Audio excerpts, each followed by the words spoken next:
não tem luz de apoio nem no porta-malas, nem no fronta-malas, né? Às vezes eu pego ali, eu estaciono num local escuro, aí eu vou pegar alguma ferramenta, alguma bagagem, alguma coisa, aí você tem que pegar a lanterna ali do celular para você ver o que você está pegando, né? E levando com você, aí fica uma mão ocupada com o celular, outra mão ocupada com bagagem, isso atrapalha um pouco.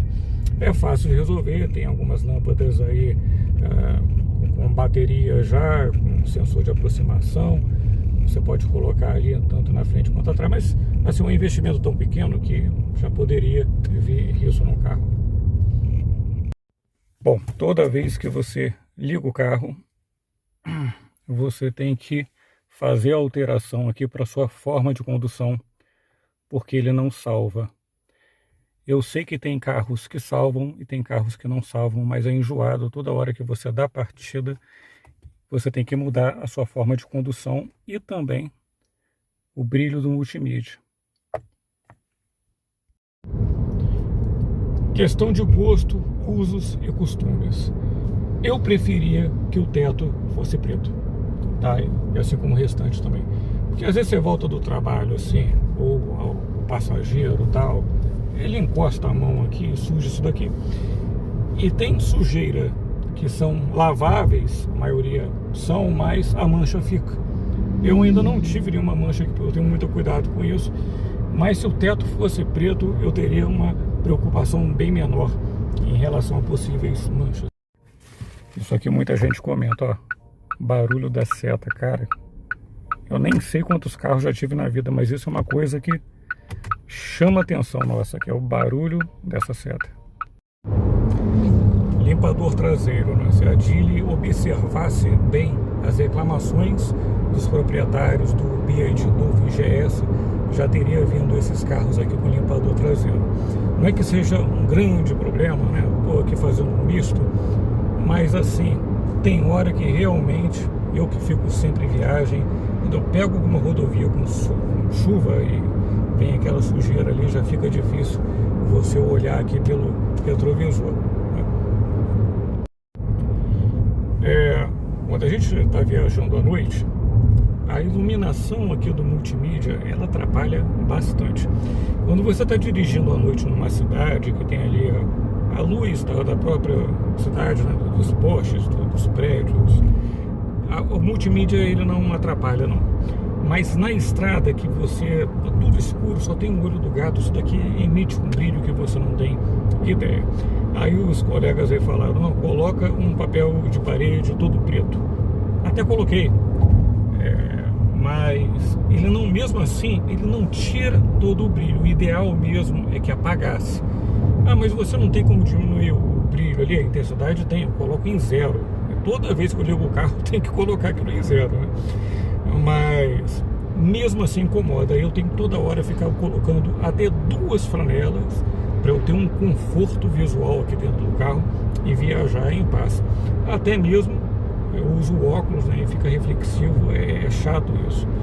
Algumas pessoas falaram, não, isso tem jeito, tem como desligar, mas até agora eu não achei essa maneira. Já vi o manual todo, já procurei na internet. Me parece que o Geely X5 tem um botãozinho atrás do multimídia que você encosta nele, ele apaga, depois você toca na tela, volta. Não tenho certeza dessa informação, quem tiver aí puder confirmar para mim, mas seria uma melhoria, nossa, e tanto aqui pro carro. Meu vídeo anterior foi mostrando, né, eu comprando um step já usado, entre aspas, estava um pouco arranhado aqui para o carro. Eu até comentei no vídeo anterior que eu nunca precisei trocar um step porque eu nunca tive um pneu rasgado na estrada. Furado sim, mas rasgado não. Mas aí minha esposa me lembrou um fato lá em 2015 talvez, que um prolongador da chave de roda do caminhão desprendeu, veio em nossa direção, aí em Vitória, na BR-101 em Vitória, furou o para-choque do carro, atingiu a roda e rasgou o pneu. Acho que foi a primeira vez assim que a gente lembrou, depois do vídeo, que a gente precisou de fato estar trocando ali o step. Aí 2015, 2016 para cá, a BMW, a Mercedes, começou aquela questão do pneu run flat, né, que você pode continuar rodando com ele furado e tal, e já não vinham mais com step. Aí depois vieram chineses aqui com 100% elétrico, os outros híbridos também sem step. Mas o que acontece, gente? Meu uso é rodoviário. Por exemplo, eu estou aqui na BR-356 agora. Se acontecer alguma coisa, ou cair num buraco, ou outra coisa, né? O raio não cai duas vezes no mesmo lugar, mas vai que solte outra lança e outro caminhão rasgue meu pneu. Aqui eu não tenho sinal de celular, não é uma rodovia privatizada que toda hora fica passando apoio, que tem um orelhão para eu chamar um serviço, que eu consigo acionar o seguro fácil. E vocês sabem, né? Borracheiro de estrada, boa parte deles não são confiáveis, eles vão se aproveitar da sua desgraça ali para meter a faca e torcer, né? Gente ruim tem em qualquer lugar, né? Igual a capim, cresce em qualquer cantinho. Então, tipo assim, o step poderia ao menos ser opcional na questão da Geely. Tem aquela questão da espuma ali, né? Que é aquela garrafinha, aquele spray de espuma. No caso o pneu fura, mas rasgado não resolve o problema. Eu já usei aquilo em moto, em carro nunca usei. Aí no vídeo teve gente que comentou que não resolveu e teve pessoas dizendo que resolveu. Então, assim, pelo menos opcional, para que se vista direitinho, ele caiba direitinho ali para o cara que quiser comprar, tivesse essa alternativa. Muita gente comentando, principalmente depois que eu coloquei o vídeo, as pessoas compraram o carro mesmo assim, em relação ao refinamento do ADAS. O ADAS, ele é assustado em relação aos ADAS que eu já conheço, que são da linha da Toyota e da BYD. O que acontece? Às vezes você está viajando numa pista simples, igual essa daqui, 356, que eu tenho costume de viajar por ela. Então você está fazendo uma curva ali a 80 por hora. Aí vem caminhão aqui atrás também, que costuma fazer 80 por hora juntinho com você. Aí o que acontece? O carro, quando você entra na curva a 80, ele reduz, gente, para até 55 por hora. É uma redução muito drástica, de quase 50% da velocidade. Aí o que acontece? O carro que o cara tá ali, tranquilão, sem muita atenção na frente, ele leva teu carro e você junto, meu amigo. E eu tenho muito medo em relação a isso. Aí o que acontece? Eu tenho que ficar sempre preocupado em ficar com o pé aqui pertinho do acelerador, perto de uma curva, porque se ele reduzir, você vai lá no acelerador, ele volta a acelerar novamente. Eu já tive muito buzinaço, gente reclamando tal, porque o que acontece? Não é o único carro que eu uso, os outros não costumam fazer isso, ou não costumam fazer na intensidade que se faz. E quando é piloto automático simples mesmo, que você só seta a velocidade aqui e vai embora, eu até preferia que fosse assim, esse. Mas não é, porque o carro de entrada, o EX2 Pro, nem piloto automático convencional tem. Então só com ADAS mesmo, por isso que eu escolhi. Mas ele reduz muito e isso assim atrapalha bastante. Então o refinamento do ADAS seria excelente aqui pra gente. Depois que eu vi alguns vídeos fazendo uma reclamação de proprietários do Geely EX2, pela verdade, vídeos não, um vídeo só que eu vi até o momento, tá? Pelo fato do radiador ficar numa posição ali na perpendicular e sem proteção alguma, o cidadão aí que é proprietário de um Geely aí teve um prejuízo aí, porque voou uma pedra ali, pode ser até lançada pela própria roda do carro natural, e furou o radiador dele, teve vazamento, teve prejuízo, teve que trocar o radiador. Então eu acho que um protetor de radiador ali seria assim imprescindível. Eu vi pessoas falando que quando foi fazer o test drive com esse carro, um motociclista ou um ciclista cruzou na frente deles assim, mas que seria algo assim totalmente administrável, com freio, com a sua habilidade, assim por diante. E o carro ali, ele entrou na frenagem de emergência, assim com 13 mil quilômetros rodados aqui, eu já passei por essa situação pelo menos umas 3 vezes, não é muito. Mas essa frenagem de emergência, gente, ela vem de uma forma assim que você não espera. E é como se você estivesse conduzindo e fosse lá no freio e apertasse ele com toda a tua força. É alarmante o negócio. Todo mundo se sacode no carro, o que tem de objeto pessoal voa para frente.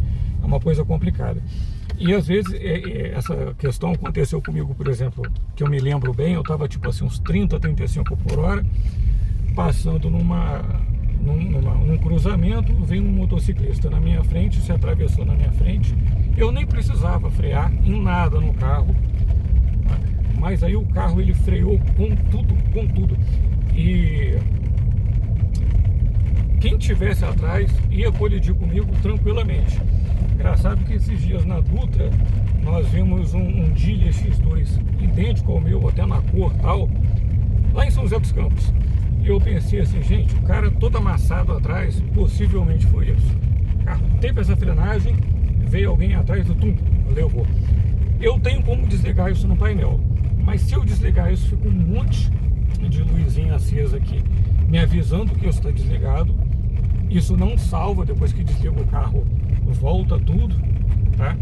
E não é uma configuração fácil, tem que ir vários acessos ali para você desligar isso.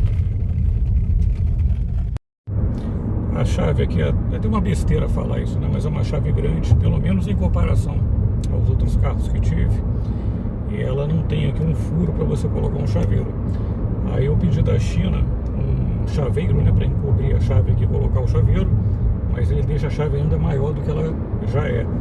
E assim, mediante a tecnologia de hoje em dia, eu acho que não precisava ser todo esse tamanho aqui. Também a questão dela não ter uma chave aqui dentro, como tem nos outros carros, né? Caso esse controle aqui pare de funcionar por uma falta de bateria, você consegue sacar uma chave, né, nos outros carros. Esse daqui você não tem alternativas a isso, pelo menos não foi apresentado a ela. E também tem questão seguinte, teve um tempo que eu fiquei muito com o carro da minha esposa, e assim, eu deixava a chave na carteira, e quando eu me afastava do carro, o carro já fechava sozinho. Quando eu me aproximava do carro, ele já estava apto a ser aberto, sem eu precisar mexer na chave. Esse daqui, ele funciona a aproximação quando eu vou abrir o carro, mas quando eu for fechar o carro, aí ele já não fecha automaticamente, eu mesmo tenho que fechar. É uma besteira, mas tipo assim, quantas vezes eu já tive assim que descer da onde eu estava para verificar se eu fechei o carro de fato ou não, porque ele não tem esse recurso de fechamento automático por afastamento. Termômetro externo não tem. A gente sentiu falta porque tinha nos outros carros.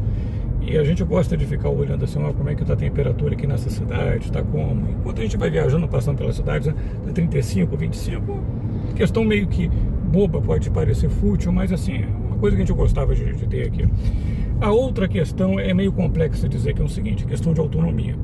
Esse carro aqui, ele tem um excelente custo-benefício em relação à autonomia, porque ele tem uma bateria menor que o BYD Dolphin GS de 39,5, o do BYD Dolphin GS, se eu não me engano, só de 44.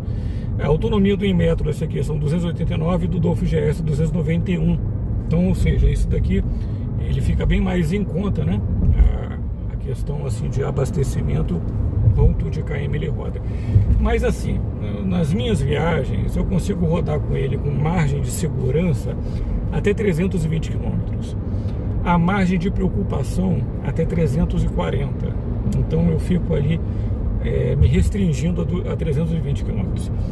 Mas o que acontece? Tem viagens corriqueiras que eu faço que são de 700 km, 350 para ir, 350 para voltar. Aí o que acontece? Eu tenho que parar pelo menos 5 minutos, abastecer esse carro para chegar no local, aí lá eu coloco para carregar e depois voltar. Aí o que acontece? Se ele tivesse uma autonomia de 30, 40 quilômetros a mais, para mim já seria assim um conforto legal. Apesar de que, gente, todo mundo que viaja sabe, você viajou 200 quilômetros, tá legal para você dar uma parada, dar uma esticada ali na lombar, tal, viajou 300 quilômetros do mesmo jeito. Então o que acontece? Eu acho que eu iria preferir mais ofertas de postos de carregamento rápido do que uma bateria maior. Eu acho que essa bateria aqui de 300, 320 km tá ok para mim. Se fosse um pouco mais, melhor ainda. Mas o que acontece? Quanto mais bateria, mais pesado o carro fica, mais espaço ele perde. A engenharia tem que fazer um cálculo danado por conta desse peso a mais que o carro está tendo num arrasto dessas células a mais que seriam necessárias para dar mais autonomia. Então, comparando essas questões, eu acho que eu preferia mais postos. O para-barro, ali, principalmente aqui do lado do motorista, dependendo do local que você saia, da garagem que você saia, ele raspa. Por incrível que pareça, eu sempre observo embaixo do carro, nada foi raspado até hoje, em todos esses meses que eu estou com o carro, em diferentes tipos de terreno, acidentado ou não, ele nunca encostou em lugar nenhum. Mas o para-barro ali da frente, o carro do para-lamas ali, ele sempre tem raspado, independente do grau de dificuldade. Se for médio, ele já está raspando ali. E eu observo que tem carros que tem esse acessório, tem outros carros que já não tem. Talvez a Geely, se diminuísse ali talvez 2 ou 3 centímetros, já aliviava essa sensação de você estar raspando o carro aí nas saídas, nos obstáculos ali. Mas a questão que incomoda mesmo, principalmente quando eu viajo em outros carros, aí você volta para isso daqui, você percebe. O isolamento acústico é muito ruim, o isolamento acústico desse carro. Você percebe todo o barulho que vem de fora, é muito pouco abafado, tá? Então, numa escala aí de 1 a 10, eu daria nota 2 de isolamento acústico para esse carro aqui, de tão ruim que é. Um tema bem polêmico: acesso ao cofre do motor. O Geely X2, você, pessoa comum, não tem acesso ao cofre do motor. Precisa de uma assistência técnica bem preparada para ter acesso. E isso vai fazer, quando o carro estiver fora da garantia, vai trazer um custo bem maior, né? Você abrir um tampo para ter acesso ao motor e você levantar o carro para você ter acesso ao motor. Eu não sou eletromecânico, a minha área é mais de elétrica, mas eu tenho algumas experiências, porque eu já trabalhei representando sensor de motor.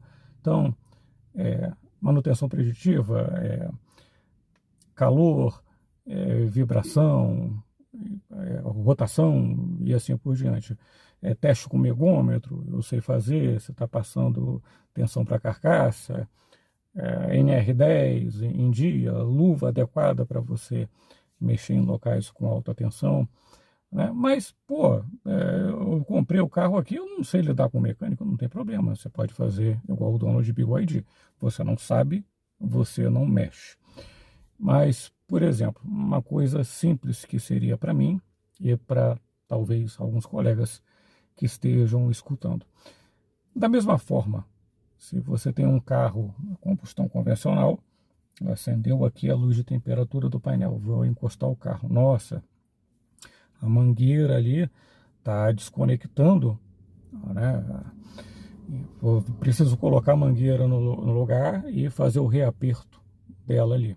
Você pode fazer isso, você não precisa chamar um técnico, um mecânico para fazer isso. Você tem condição de fazer, você sim, a maioria das pessoas, tá, gente? Eu sei que tem pessoas aí da área administrativa que não sabe disso, não tem necessidade de saber também. Da mesma forma, o motor elétrico. Vamos dizer que o motor esteja sujo. Outro ponto polêmico. Muita gente fala, todo mecânico fala para mim que motor sujo não deve ser limpo. Eu discordo completamente e com base, tá, gente? Eu discordo com base disso daí. Eu gosto de manter minhas ferramentas elétricas sempre limpas, lubrificadas e tal. Mas, vamos dizer assim, o meu motor parou de responder aqui. Pode ser um borne, gente. Pode ser um borne, que a própria vibração tal, ele vai desconectando, um zenabre no próprio borne, uma vibração no próprio borne que desconecte ali. Eu poderia simplesmente levantar, reconectar, limpar ali com desgripante, colocar de volta, fazer até uma inspeção visual. Não posso fazer uma inspeção visual no motor do carro, tá?